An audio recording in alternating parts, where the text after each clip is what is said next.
مختار بیگم، تم نے ایک بڑا ظلم کیا ہمارے اوپر. 40 برس سے ہمارے آپ کے مراسم ہیں. جی ہاں. یہ تم نے گانا کیوں چھوڑ دیا؟ بس ظفر صاحب اس کی بہت سی کچھ ایسے وجوہات تھے کہ جس کی وجہ سے میرا دل جو تھا وہ بالکل ازوردہ ہو گیا. دراصل میری سب سے بڑی تمنا یہ تھی کہ یہاں جیسے میں نے، اور آپ کو معلوم ہے آرٹسٹ خود اپنا آرٹ پیش کرنے کے علاوہ میں نے آرٹسٹ بنائے بھی ہیں. بے شک بڑے بڑے آپ کو پتہ ہے نسیم بیگم خدا اس کو جنت نصیب کرے، اس وقت دنیا میں نہیں ہے، لیکن اس کا فن ہمیشہ زندہ رہے گا. اس کے علاوہ رانی ایک ڈرائیور کی لڑکی تھی جو رانی مختار کے نام سے مشہور ہوئی، اور آج وہ فلمی دنیا میں اپنا ایک مقام رکھتی ہے. جی 1,00,000 روپیہ لیتی ہے وہ پکچر کا، اور بڑے سے بڑے فنکار سے یعنی وہ ٹکر لے رہی صرف اس فن کی طفیل. اس کو میں نے ڈرامے کے فن سے آشنا کرایا. اس کے علاوہ فریدہ خانم خدا زندگی رکھے اس کی، آپ کے سامنے ہے، وہ میرے فن کی تصویر ہمیشہ آپ لوگوں کے سامنے پیش کرتی ہے. مطلب یہ ہے کہ یہ تو پھر آپ جانتے ہو جتنا انسان کرتا جاتا ہے اتنا ہی اللہ اس کی عمر کرے. ہاں جی، بس خدا آپ کی بھی زندگی کرے. تو لہٰذا اس کے بعد میری یہ تمنا تھی کہ یہاں پاکستان میں مطلب ہے اس فن کی ترقی کے لیے کوئی اکیڈمی قائم کی جائے.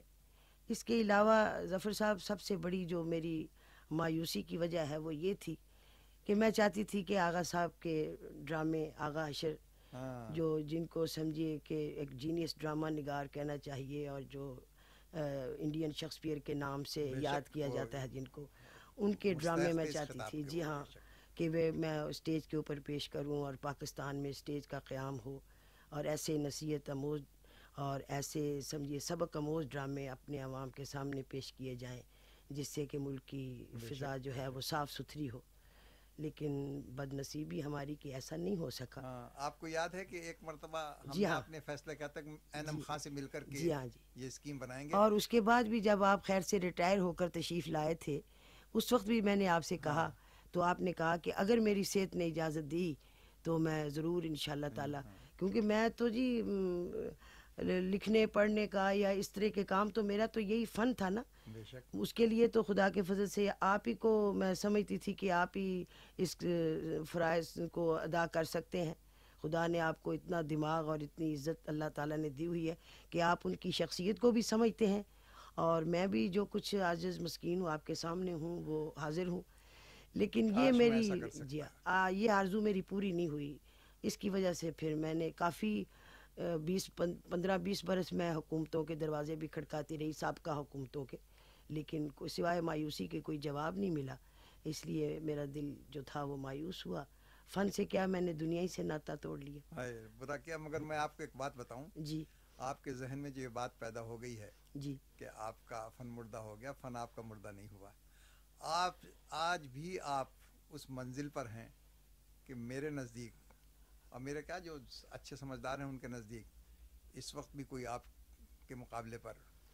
یہ تو آپ کی قدر شناسی ہے، یہ آپ کی قدر شناسی ہے، کیونکہ آپ خدا کے فضل سے اس فن کو سمجھتے بھی ہیں. میں نے اور تو آپ کو اس عالم میں سنا ہے.